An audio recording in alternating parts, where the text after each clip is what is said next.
Mindfulness is about the mastery of the present moment. And mastery doesn't mean that you can hold on to it. It just means that you're able to be there in a way that is fresh. This week, I sit down with the amazing George Kinder. He's a pioneer in life financial planning, a lifelong mindfulness teacher of 60 years, as we talk today about freedom in all forms, the importance of inner freedom, personal freedom, and collective freedom. In the end, a good life, a meaningful life, it's really about recognizing the freedom in our present moments that we get every day. You will notice how important it is to understand meeting our moments in life. One of them is that each moment is yours. Often it's more time than money, and often it's more ourselves getting in the way. Civilization is meant to be a domain of freedom that we all are crafting and growing in. Before we head into this episode, please subscribe here on YouTube, Apple, or Spotify, wherever you're listening,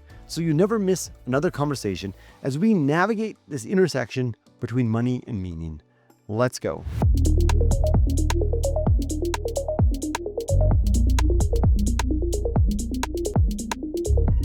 George, welcome to the podcast. Great to be back, Shaun. Nice to see you. Very good to see you as well. Every time I speak to you, I just feel a sense of joie de vivre, and I get excited to hear what you have to say. You were just sharing with me your wonderful day.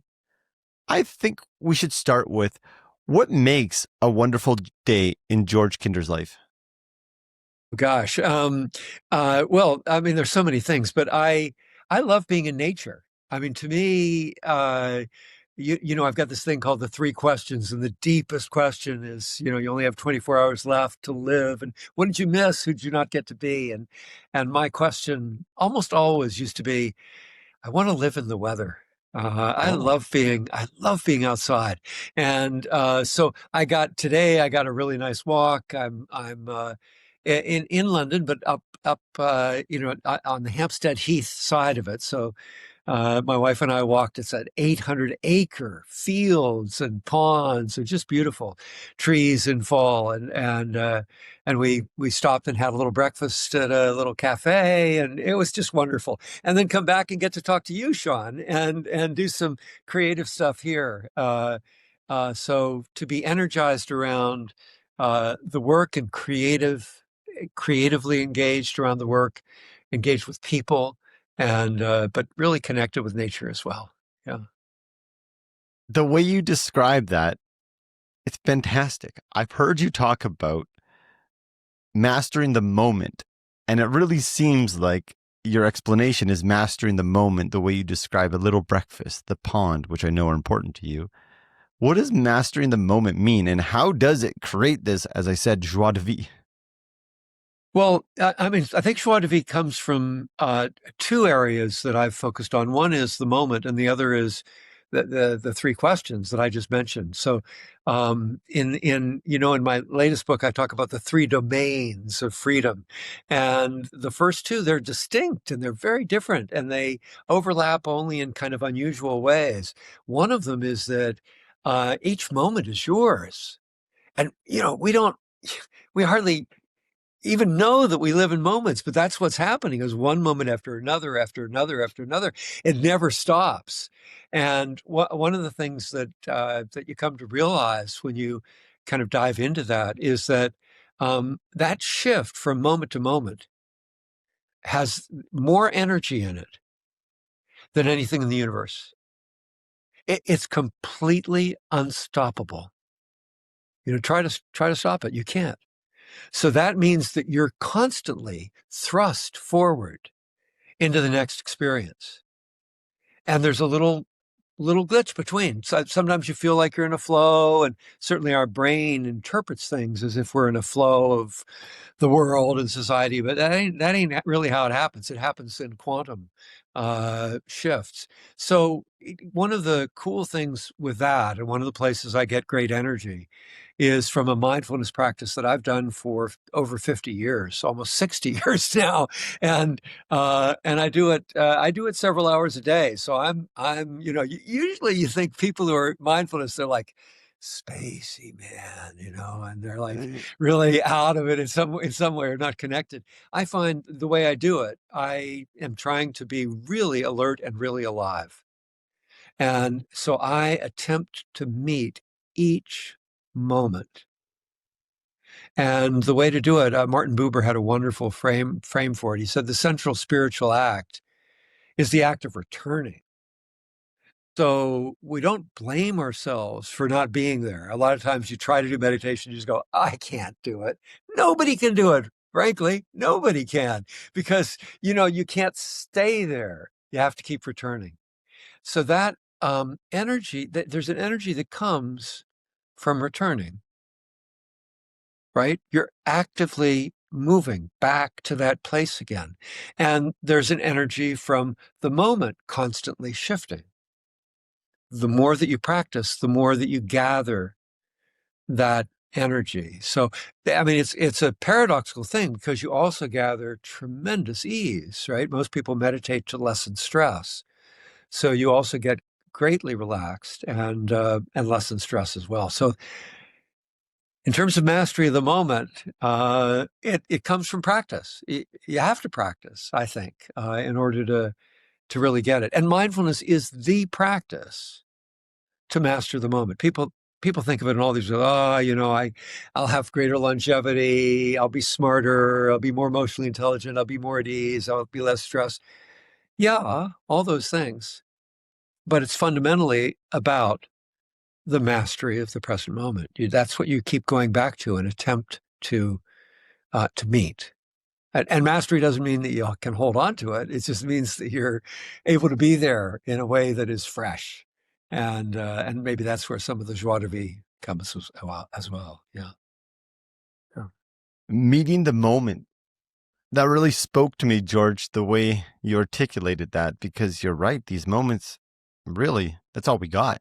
They come, they go. That's the only thing we experience, really and truly, in a felt sense way. When you talk about meditation and this stillness, this calmness, but yet this source of energy you've articulated, when you're sitting there on your stoop, as you do by your pond, what does that energy feel like? Yeah. Um, it has different manifestations. And, there's a part of us that lives. The wonderful thing about mindfulness is we learn to live more in the moment. We're actually there. But um, But the truth is, we also are creatures of that were born at some point in the past or are heading to the other end of things at the end, and that's true for a day. We wake up in the morning, we go to bed at night. So there's a past and a future as well. They have less. They are a lesser order of reality than the present moment, which is why the mastery of the moment gives you so much, and why if you ask me, is there one habit I should pick up? Yeah, meditate and on moments and do it as much as you can, um, because the past and the future are of a much lesser order of reality. We don't experience them; they're just kind of memories or anticipations. So to experience what you're doing when you're mastering the moment is you're gathering the ability to live more, to really be in experience. It's really what Zen is all about. It's about the moment of experience. So, but when you ask what it's about when you're sitting on the stoop and you're meditating, well, because we live still in a world that we're going from the past to the future.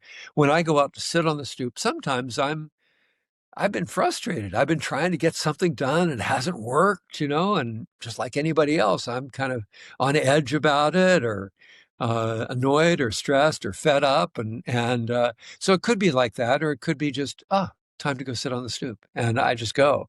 So it could be a number of different things. If it's from a place where um, there's any kind of tension or discomfort, well, then the first part of returning to the moment is relatively mechanical. It's just coming back every time you wander. You just come back, and you simply know that from doing it over time, you realize that um, it delivers something that's extraordinarily peaceful and relaxing, as well as this energetic thing. So you do it because you know it works. Mm.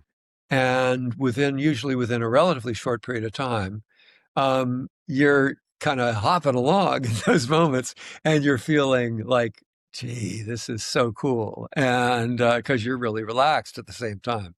So that's really where it's at, I think. Your book here around freedom, which I Yeah. really want to get into. When we talk about this, like inner freedom, this really felt sense level of freedom, is it possible without some sort of practice of mindfulness? Oh, sure. Yeah, it is. Of course. Of course it is. But You sure? absolutely, absolutely. Although mindfulness, you might say that mindfulness is still creeping in some way, just not in a formal way.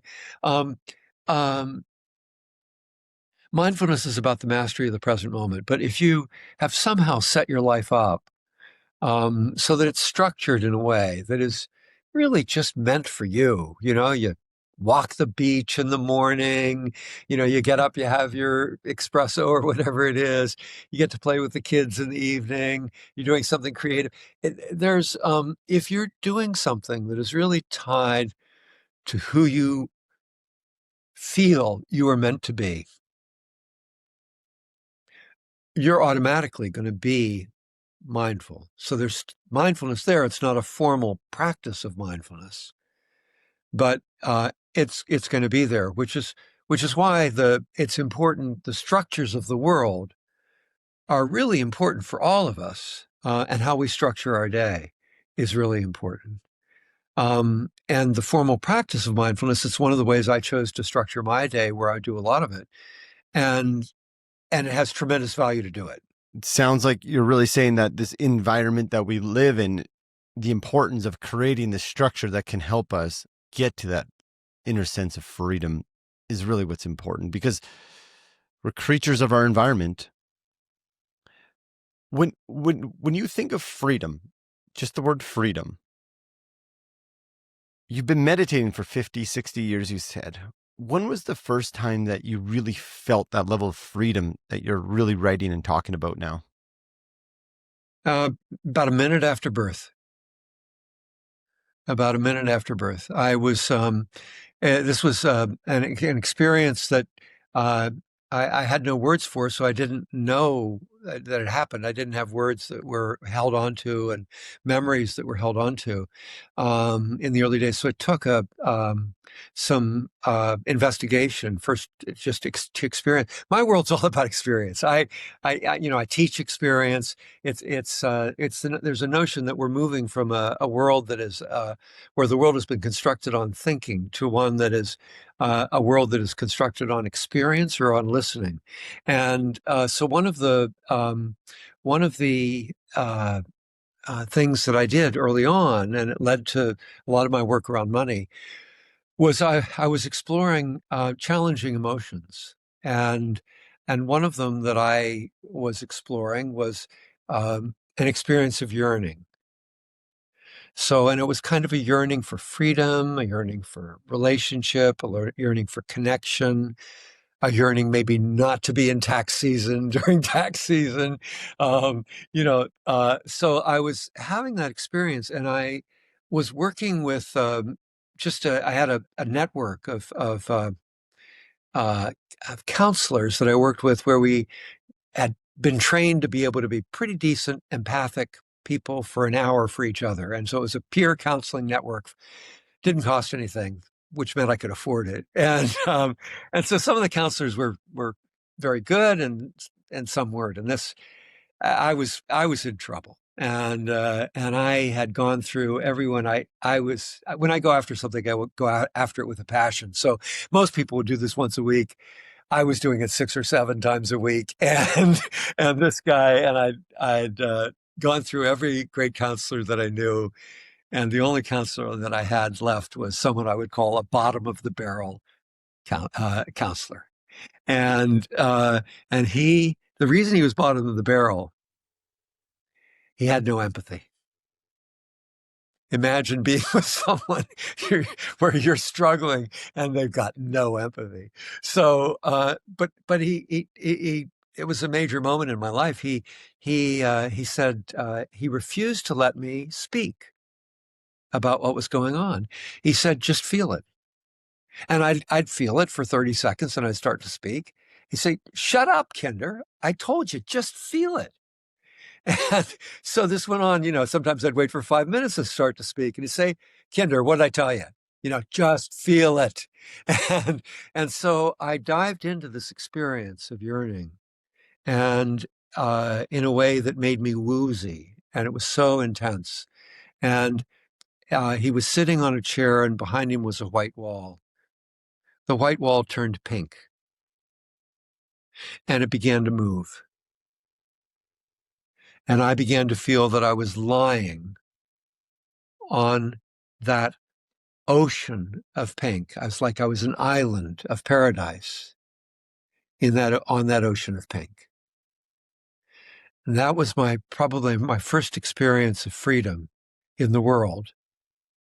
And what had happened was, part of this experience was feeling like I'd been lifted off that ocean and put over on a flat, hard surface, and then lifted off that hard, flat surface and brought back and put on that ocean of paradise, that pink ocean where I was an island in paradise.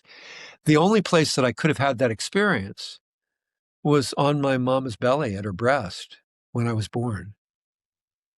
And I got back and I learned some things about what happened with the doctor and my birth and everything, and it coordinated perfectly. So my first experience of freedom came very early, and I think it also came with an experience of kind of the hardness of the world, the darkness of the world, the place that isn't an island of freedom, the place that's not connected in love and with your yearning met. And so I think that's been a central kind of dynamic for me throughout my life, which is why I'm so passionate about making a difference in the world. When I hit something, as an adolescent, I I used to I I had a tremendous distaste for bullies. And if there was a bully in the environment, and they were beating up on somebody, I leapt into the battle and I tried to fight them myself and said, enough of this. And I didn't try to beat them. I just tried to, hold ground and say, this ain't right. And at some point, I realized when I got into adolescence, I was smaller than most people my age, and so I got beaten up one time, and I realized that fighting the bully wasn't the way. But it's one of the reasons that I think I've found my way here to London, because in America right now, a lot of the media structure is bullying, and it's very difficult if you're trying to make really substantial transformational change in civilization, which is what I'm interested in. Very difficult to do that in a bullying environment. Yeah. So my first experience of freedom, right after birth. Right after birth. And then your story about laying there in the pink. As I hear that, I think of my own versions of that, of how we're removed from this almost distorted way of being that we can find ourselves in some societies, communities, or even lives that we created. And you get this little snap where you get out. And I felt that freedom in my body when you said that. So thank you for sharing, because I know listeners most likely have their own version of that story. You bet. You bet. We all know that distinction between something that's really feels wrong and doesn't work and something that feels like, wow, this is it. This is where I'm meant to be. Yeah. Speaking of meant to be, your new book, 2024, The Three Domains of Freedom. You talk about the work you're doing in London and making changes, not trying, but making changes. This book is a great read. I appreciated the language you chose. It resonated with me. It wasn't way over my head at an academic level that it's hard to grasp. It's real, it's relatable. I'm wondering, as you wrote this book, what inner tension or wrestling matches did you have the most with yourself, if any at all? It's really interesting, Shaun. And again, going back to my past, when I was in high school, I went to really one of the best high schools in America, and I was in there, and there were a lot of people that were a lot smarter than me, and I came from a poor area. I was born in West Virginia. I lived on the I was in southern Ohio. It was a very poor area of the country, and so I didn't have in grade school. I didn't have a good background. So, but this school that I was going to in high school, people who would come from all over, and they were really very smart. And uh, I was kind of off the charts mathematically, but I was terrible with my verbal skills. So the last thing that anybody would have pegged me to become was a writer. The last thing, and the last thing that I ever would have imagined becoming would have been a writer. And then I read some book, and it was probably a book from the 19th century in England, the time of Dickens, by a man named Thackeray, who wrote a book called Vanity Fair. And it was a book uh, that was a satire. And what it did was the way I saw it as a kid, as an adolescent, was it was mocking all those phony people out there, right? All those people who weren't really living authentic lives. Uh, and I thought, wow, boy, look what a writer can do. A writer can actually speak the truth about things. And that was such an incredible thing. And here I was, I couldn't write at all. I think there were two papers I wrote in 4 years at that school where they gave me either an A or an A minus, and all the rest of my scores in English were like C. It's like I just didn't get it. And so, but I got this passion reading that, and then I got a passion somehow around poetry a bit, realizing again the truth of it. And I just knew that I had to write. I didn't know that I'd do what I did now, but I knew that I had to write.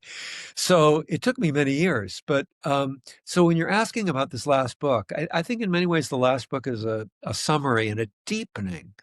I'm really pleased to hear what you said about the connectedness of the writing to you, because that's what I think you do is when you really become a good writer is that what you're trying to do is you're trying to communicate with a reader. And so what's wonderful about writing is when you come back to it the next day, you did put in your hours, you go sit on the stoop, you experience the pond, you go home and have your family meal and hang out with the kids. And then you come back in the morning, and the places that had begun to feel dried out, uh, you kind of slept through and you figured out, I can get that one. I know how to get that one. And you go back to it. And what's wonderful is just sometimes it's just putting a comma into a sentence, right? Sometimes it's just changing the preposition from on to in, something like that. Sometimes it's splitting a paragraph in two. Sometimes it's coming up with a whole new image and then going with it, flowing with it. But all of it is kind of you're in the moment, and you're passionate about your engagement. You're engaging with the writing as if you were reading it and experiencing it as the reader. And what you're trying to do is to make it so that it really lands for the reader. And this last book, I mean, I've written now 12 books. They've all been a journey, but this one, I felt in a way was a summary of my work, because it's a short, you could read it in an hour and a quarter if you just read right through. But it's got a lot of profound things. So you're tempted to just pause with a lot of the places and meditate or do some experiential work, which I wanted to do as well. So I think it was at the end of the day, you're always kind of stumbling on something. I didn't quite get this. I didn't have time to do it. That's probably, you go home, you sleep on it, you wake up in the morning, you go, I can do this. Yeah. And you go at it. Yeah. As you explain this, I see you smiling the entire time. Writing this book in particular, the summary, as you say, did you experience or learn anything about yourself that you didn't expect to come out from writing this book? I think what's happened, and it's deepened over the year or two since the book, but the book's still very current for me. Um, I think was this realization that the world is divided into three different domains of freedom, and that might feel artificial to you or to a reader. Um, but there's something really extraordinary about the notion that we've never experienced freedom in the past. I mean, you asked me, and I took you back there to that moment, but I experienced that freedom. I can't experience it now the way I experienced it then. The experience is always in the present moment. So that's just huge. And so to realize that and then go, well, gosh, why wouldn't I want to be a master of the present moment if that's the truth? I want to have as many of those experiences as I can. But then there's this second layer and this third layer that we're much more familiar with. And the second layer, and I know you as your old financial planning career and mine as well, in that the work that I pioneered in financial planning was recognizing that financial planning, it ain't about the money, it ain't about taxes and pensions and portfolio construction, all that. I mean, you get trained in that, anybody can become a master of that. What great financial planning is applying that once you've got that mastery to who the person across from you is and who the truth is that they really want to be, really deeply want to be. So how do you get there? How do you get to who that person really wants to be? And then you apply it. And if you do, you're delivering them into freedom. And usually, yeah, sometimes in the moment, and often within a matter of weeks, certainly within a matter of months, at the very least within a matter of 2 or 3 years. And so that's an extraordinary thing. But that piece of freedom is a way that we view our life as on a path. And all of us do this. We have our personal aspirations, how we want to live, how we want our relationships to be, how we want our business or our creativity or our professional life to be, how we want to be in nature, how we want to be creative, how we want to be true to ourselves. We have that. Each of us does. And that's something that shifts and matures and grows and changes over time. So the second domain of freedom is this trajectory that we live on. And it's an incredibly vitalizing thing. You asked about joie de vivre. So one of the places I get is that I'm on a path, man. I'm going for something, you know, and I've been going for something all my life, and it's changed at times, but I know what it is, and I'm heading for it, and so that piece keeps me alive, and that's what we did with our clients. We found what is it that would really jazz them, that would really bring them alive. And we gave it to them. We just say, hey, let's make it happen. And you got no choice. You got to make it happen. So that second layer of freedom is really personal to us, just like the first layer. They're very different, though, very different. And then the third layer of freedom George, is, yeah. I am sorry I'm interrupting, but you have said something here that I'm thinking of if I'm a listener, that perhaps there's this, I'll call it an obstacle that I might not get through to think about this third layer. But you talked about your life planning way and you make it happen. And I loved how you said that. And you talked about your trajectory. I experience often, even myself included, that we have this trajectory, this vision, these aspirations, as you said. Yet it seems like the desire for money or more money or money in itself seems to be this obstacle. Can you just address how you've talked about money is not the obstacle, it's you? From the lens of how do we clear this, that, yeah, it is me that's the obstacle.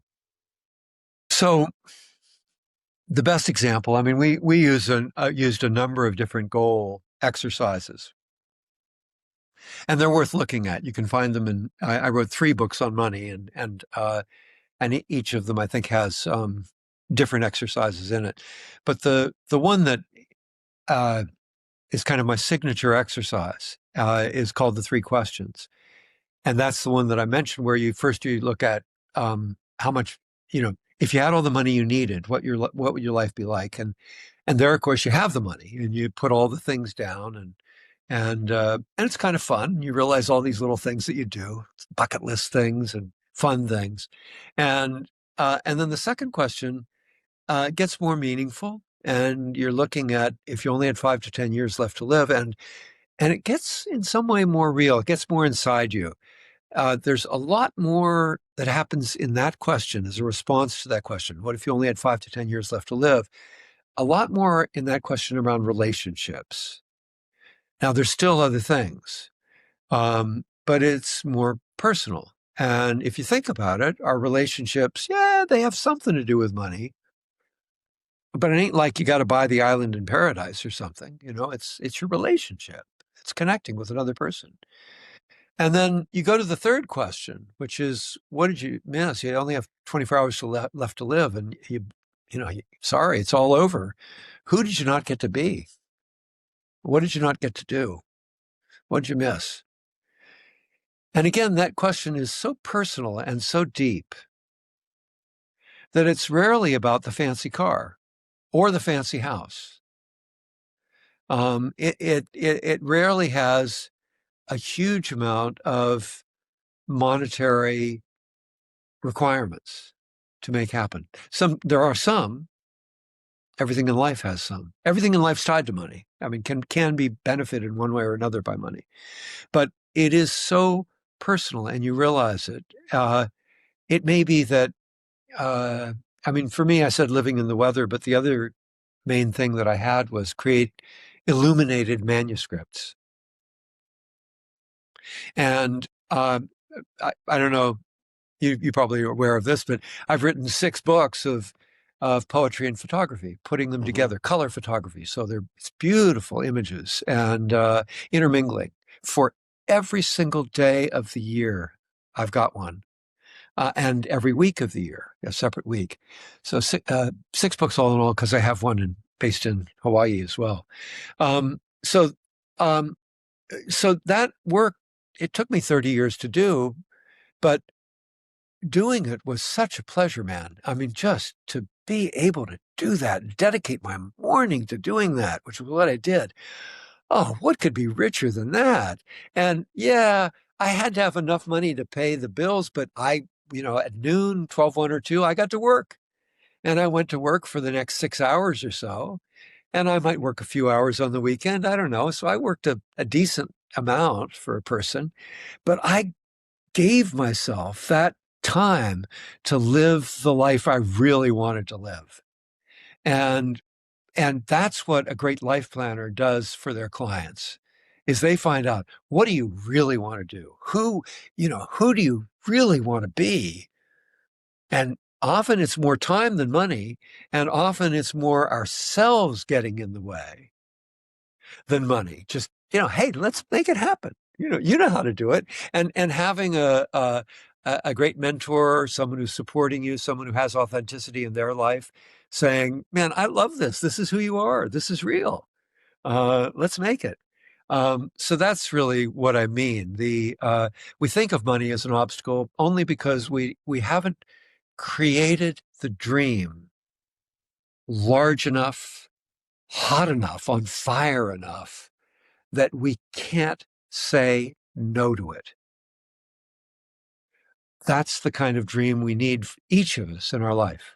Can't say no to it. Now you're on trajectory. Now you're going for who you're meant to be, and you're living the life you were meant to live. You're going to be delivering into the world what the world wants from you. Fabulous. What could be better than that? Hi, it's Shaun. I know I'm breaking into the conversation just for a moment. There's good reason. If you're here, it means you care about living with more purpose, more meaning, and deeper connection. And that's exactly what the You Potential podcast is all about. When you hit that subscribe button, conversations like this, the ones that challenge you to think differently and open to new possibilities, keep showing up to you every week. And when you share this episode with someone you care, you're not just passing along a podcast. You're giving them a chance to reflect, to grow, and maybe even to reimagine what a good life can look like for them. So please take a second, subscribe, share it with a friend. Let's spread the conversations that truly matter. Now back to the show.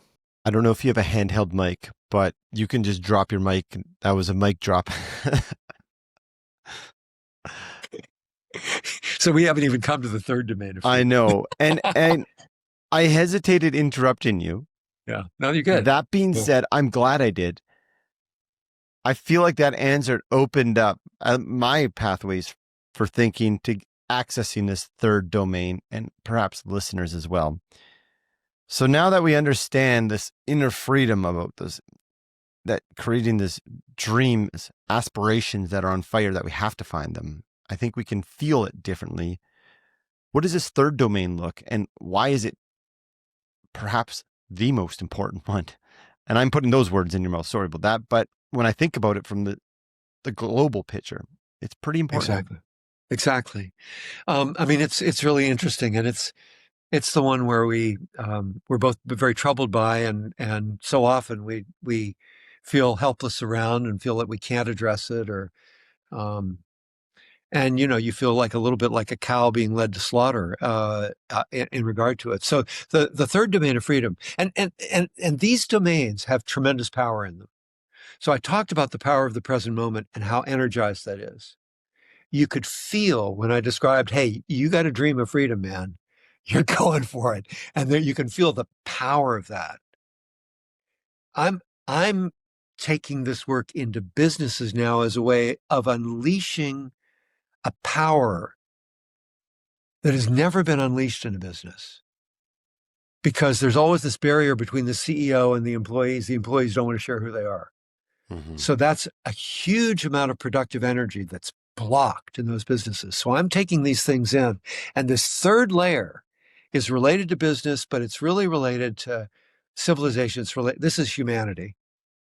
So if I think about the two things to me, and people could argue, you could say the family, you could say sex, you could say different things.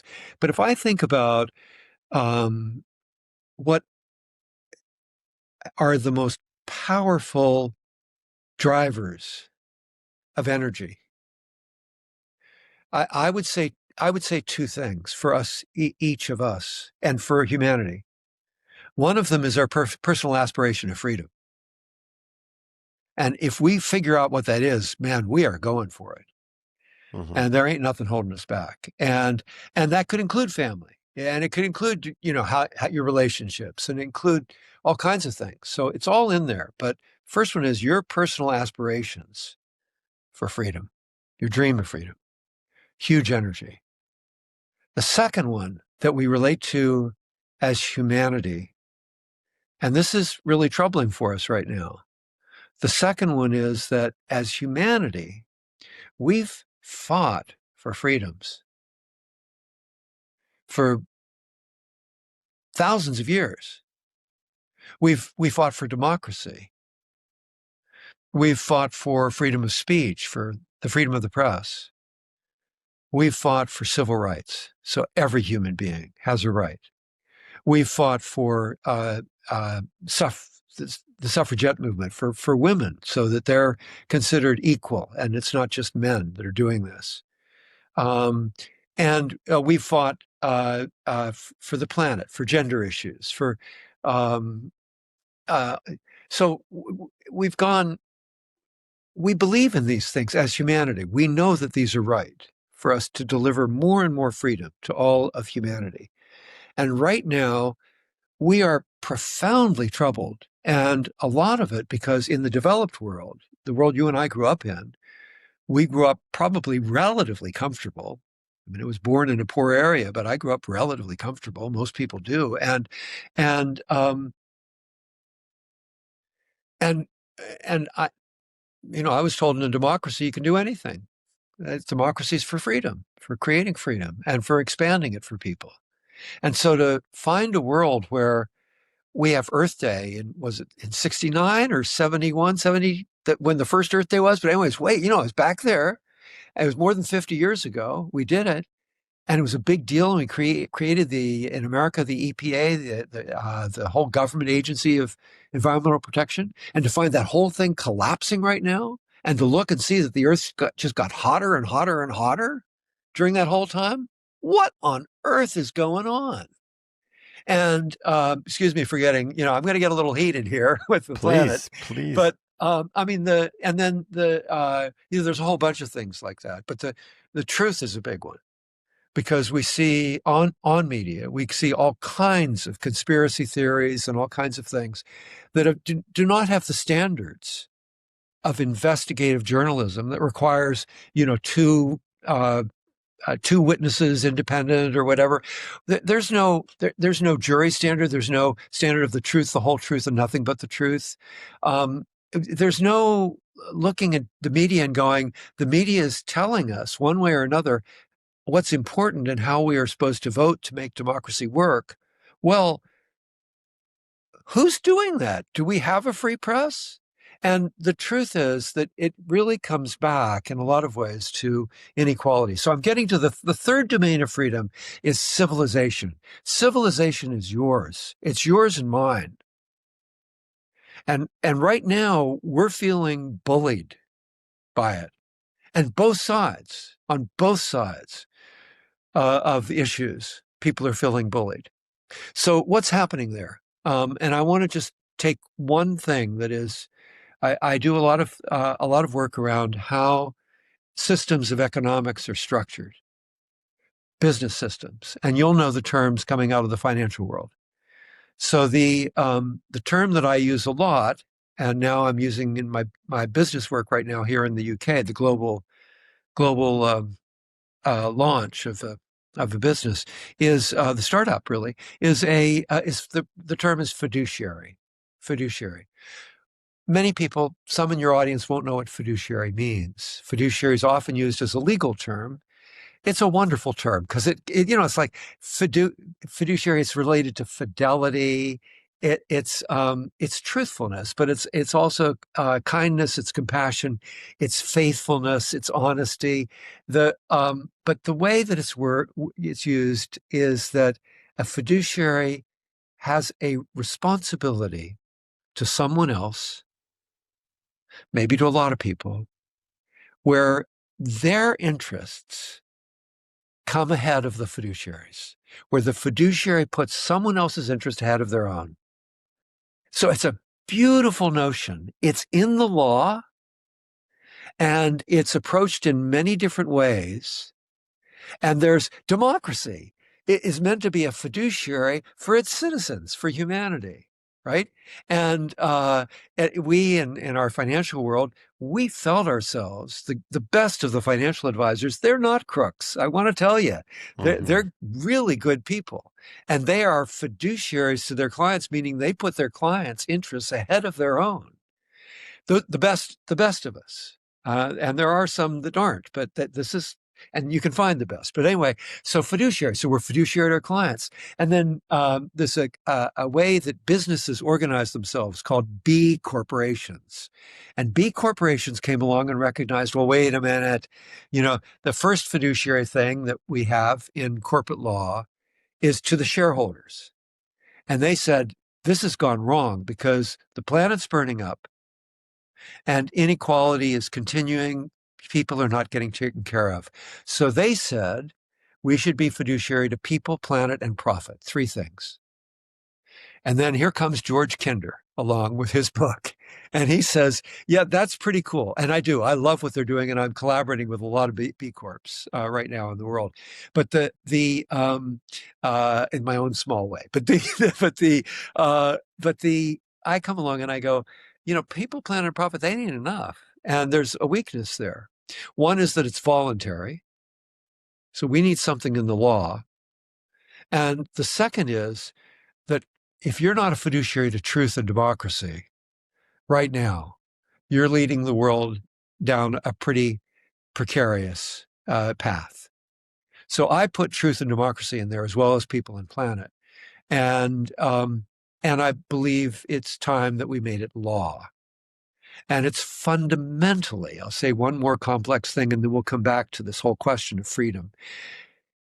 It's fundamentally about fiduciary is about listening. So it's connected to mindfulness. because mindfulness is really listening to ourselves. What a great fiduciary is doing, we call it fiduciary in all things, FIAT, and the abbreviation means fiat, fiduciary in all things. So a great organization of the future and of now will be an organization that listens profoundly to the planet around it, to the people in its communities, to the people, to its workforce. And that's one of the things I'm coming in and saying, hey, first, really listen to the people that you're working with, and you'll find their energy goes through the roof and your productivity becomes extraordinary. But so listening, I got to go on another tangent. We'll get there. So um, a business is structured like a hierarchy. We learned hierarchies when we were 6 years old, man. I mean, they're really simplistic things, but that's how a business is structured.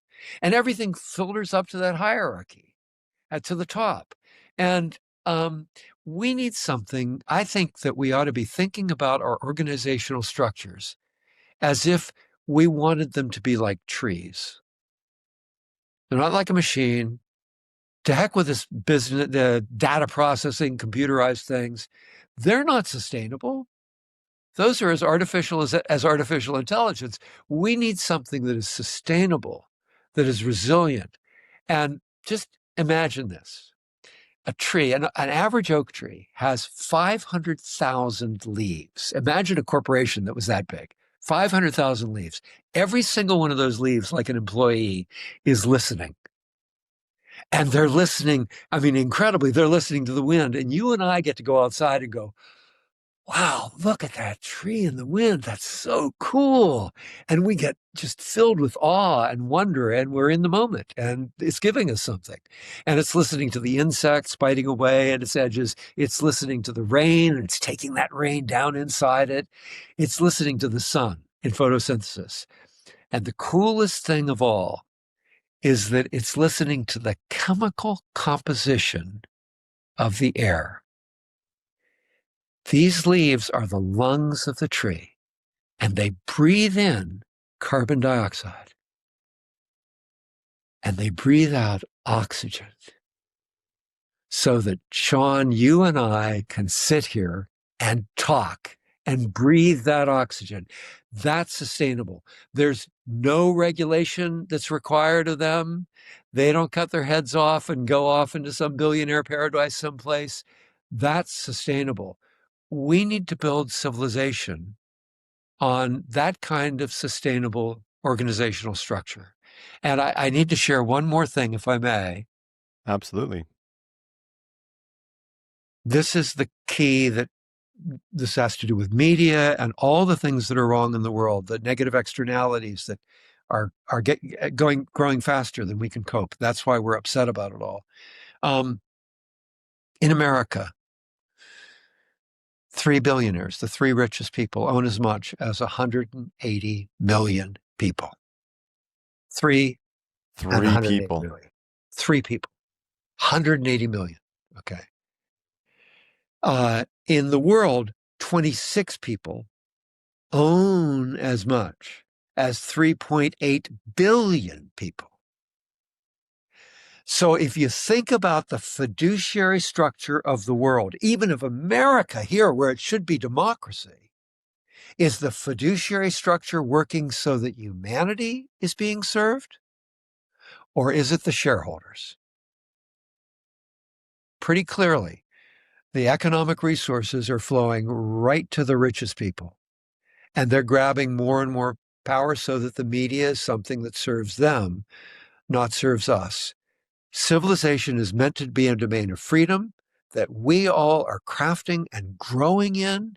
Imagine 8 billion entrepreneurs instead of a few thousand in the world. Wouldn't that be incredible?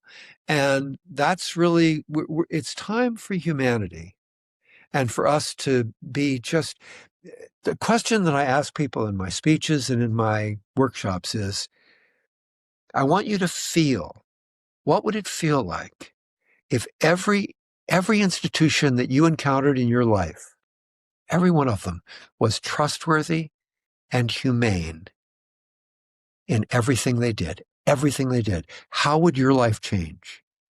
Don't go to the cynicism. Don't go to the obstacles. Feel into this. What would it feel like if every institution you encountered was trustworthy and humane in everything it did? And then let me tell you, that's the world we're meant to live in. That's a domain of freedom. And we need to get on it. And that's what I'm passionate about right now. That's what my work is about right now. George, that passion is oozing out of you right now. And I appreciate it that you can take the time to share it with us. As you describe this fiat, this seems to me it's kind of an ethical North Star for freedom that sustains and lasts, that breathes, as your tree analogy, breathes life into all of us. All of us, yeah. As you talk about the B Corps, the people, planet, profits, you're adding truth, democracy. At the crux of all this, what I started thinking is truth. All of us can have our own distorted lens of the truth. You know, these 26 people that you described, their truth might be, I'm doing the world a favor by what my work is. The key, I feel like, that strings us together is listening. You talked a lot about listening. The leaves are listening. Imagine a place where all the employees were listened by the employer. For people who might lean into the obstacles, which you said, don't lean into the obstacles. Am I getting this right? That's the listening that really can help pave way for the actual truth. Yeah, absolutely. And we need to take on the power structure. We need to put the signposts. We need to make it law that an institution is required to be fiduciary in all things. If that law isn't there, it doesn't matter how many of us work on our listening skills. There's still 3 billionaires up there that are getting richer and richer. They're still there. Mm-hmm. So we I meant need those guys listening. Yeah, we want Perhaps those guys to listen. They need to. I hope they're listening to your show, kid. George, say they are listening. Yeah. And let's say Sam Alt, CEO of OpenAI, AI is dramatically changing the entire structure of everything you're really talking about. Say someone in his shoes is listening that has this power. I mean, he just came out, I think, this week saying videos of deep fakes are going to be so real, you won't be able to tell if it's AI generated or humans, and we're going to have to adapt to it. You know, that's a part of the world I don't know if I want to necessarily go down, but he's saying we got to adapt to it. Say these people with all this power right now are listening. Can they still run their businesses in this fiat way? I'm going to stop there. Absolutely. In fiat, you're a fiduciary to truth, democracy, people, and the planet first, ahead of your own self-concern.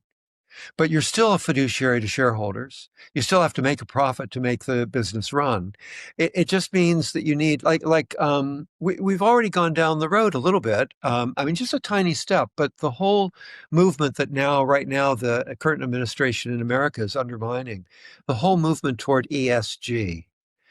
Every single big corporation in the world, certainly in America and England, but I think all over the world, every single big corporation had ESG committees already established in their business to be thinking about these issues.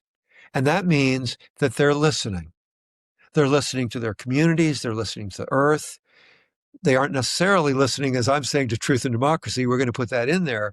But that's already begun. And all we need to do is go further with that, not undermine it. Not give more power to the 3 people or the 36 people, or 28, 26 people, but we need to keep going down that road. And it's really important I think, for your listeners to realize that they could actually help in this. by getting on the Fiduciary and All Things website and just simply saying, I believe in this. Taking some emblems. We've got a little emblem that looks like an organic symbol. Put that on your website. And suddenly people are talking about it. We need to spread the vision. And yes, it'd be wonderful to get to Sam Altman, but it'd be incredible from just talking with you to get with you get to 100 people and have them put it on their thing. Suddenly it's spreading. And we need to spread the vision. And civilization is ours. It's not Sam Altman's. We need to get in there and say, hey, Sam, I hear you, but you know what? If you're setting something up that ain't going to tell us the truth, that's not going to work, man. And we need to do something about it. It's that simple. If it's going to undermine democracy, that ain't going to work. So, regardless of the scare, stuff and how they say AI goes, um, it's time for us to step up to the plate and say, we want a world. It's time for us to have this domain of freedom as our world. Our kids deserve it. Our grandkids deserve it. And it's time, and we need to step up to the plate or they're not going to have it. George, the way you articulate this really speaks to me. I wrote down how you said, just think about it. If all the corporations were trustworthy and humane. As I think about that, it makes me go back to our start of our conversation about mindfulness and the way you describe that inner peace and how that helps bring freedom to the individual. I see the correlation here of this fiat is really about that same bridge to freedom, but on a collective level, where this fiat, this collective belief can bring us together for almost this social mindfulness of what a thriving, good world really is. Yeah. Yeah. If you think about it, if we live in a world that doesn't feel virtuous, what does it do to us? I mean, it makes us cynical so that we're kind of dampening down our own goodwill in a way, right? Every moment that we're cynical, we're not being kind or gracious, so we're not activating our virtues because the world isn't. The world isn't set up that way. But if we were, suddenly that virtuous nature inside of us, that creativity, that feeling of support or comfort, that embracing of others, that becomes something that we actually can become entrepreneurial with. There's a lot of growth in that area for humanity. Yeah, growth is not just about the economics of a hierarchical business manufacturing, artificial intelligence. Growth is about how does humanity fulfill its greatest destiny. And its greatest destiny is not to be imprisoned or enslaved or bullied or put down or mocked or scorned or taken off the street and shipped to some country you don't even know where you're going. Our destiny is to be free and to be free in a society of free human beings around us that are connecting, that we're getting excited about how their freedom, what is their freedom? And we're going, wow, and we're feeding off that. And we're feeding with compassion toward people that are struggling. That's our destiny. And that's who we know we really are. Civilization is meant to be a domain of freedom. And right now is the moment that we are meant to do this. AI can be configured so that it's doing the good stuff. You talk about truth and different people's truths. You can structure the AI in relation to the news media to make sure that do a bell curve, and the primary stuff that's reported is the truth, the whole truth, and nothing but the truth, is scientific truth, is truth of standards. You easily could use AI to make sure that the bulk of media is telling us that so that we can vote in ways that are intelligent, or we can help our neighbors, or we can help the world change. It's time. We've all come together. 90% of us have a smartphone. Let's make that smartphone not filled with conspiracy and misinformation, but filled with truth and hope, and inspiration. George, you're an inspiration to everyone listening. The level of passion that you bring, the level of deep thought that you bring to this topic, it can't help but fill me with hope. And every time I read your work, I listen to you talk, you radiate this sense of unwavering hope. As we come to a conclusion here in our conversation, we all have our own journeys that we're navigating, and we have our ups and downs. We all have our own North Star, like yours is with the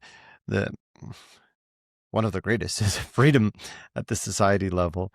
But as we're navigating our own journeys, can you share what hope has done for you on your journey as you tackle many big projects? Well, I think that hope and inspiration go together for me. And I don't know that I use hope as much. Um, so when I feel discouraged in any way, I get revved up, man. I think it's this thing about bullies. I just go, ain't no way, man. But I feel discouraged at first, right? And you can feel hopeless. And then you can look at, well, how could the world be different? And I might see that for a moment or two. And then I go, that's where I'm going. I'm going to make that happen. I'm going to help make that happen. I'm going for it. So I move through hope pretty quickly and with inspiration and into vigor, into making things happen in a way that's vigorous and vital. I love your answer. I guess, a hope is too thinking, too much of the thinking. Your sleeves are rolled up and you're getting to action. Well, for listeners who've been hoping for perhaps more alignment, more freedom in their lives, as we conclude this episode, if you could whisper or say one thing to our listeners who are parents, business owners, citizens of this world, what would be one piece of advice you would give them based on our conversation today?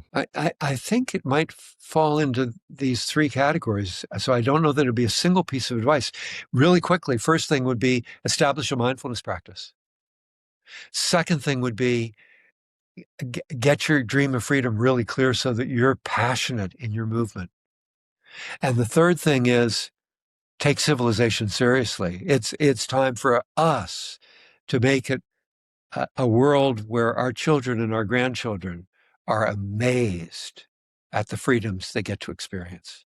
I've asked everyone this last question, but I'm going to adopt it a little bit for you. Is let's imagine now you're at end of life. I know we are going to a future moment, and we're all talking today about present moments, but let's imagine we're in that future moment. You're on your stoop writing one last poem about a picture that you took that embodied what it meant to live a good life to George Kinder. What would that image be, and what would the poem be about? I'm a very visual person, and I'm not sure that I know exactly what the image would be. Probably something in nature and something where a community, people have gathered together. So you're feeling nature all around them, but you're also feeling that celebration, that joy in the community. And the poem would be how, 200 years ago, humanity was in a crisis. And our great-great-grandparents stood up to the plate, got up to the plate and said, no, we're going to make a great world happen. And they made a world that was resilient as the nature around that community. And is beautiful. For listeners who want to know more about George Kinder and the fantastic work you're doing, the dozen books, where would you point them towards? Well, GeorgeKinder.com, you'll see a lot. And The Three Domains of Freedom is the book that I'd recommend reading. And it's an easy read but profound. And it it points to all of my work. And then for civilization, that's so urgent right now, I'd say go to the really simple website, Fiduciary in all things.com, and do everything you can on that website. It's not much, but do everything you can. It'll make a huge difference. George, thank you so much for your time and your work and sharing your journey with our listeners. Wonderful, Shaun. Thank you. Great to talk with. That conversation with George felt so damn good. His energy, his sense of vitality, it's so contagious. Every time I speak with him, he fills me with energy to really understand my moments of freedom more. I highly encourage you to get a copy of his book, The 3 Domains of Freedom. It's excellent. My reflective question for you this week is, are you meeting your moments in life when they show up? Or are you just wishing and missing them for the future? If this episode resonated with you, I think you'll love episode number 2 with Hawksley Workman, where we explore creativity, expression, and what freedom really sounds like in a life well lived. Until next week, take care.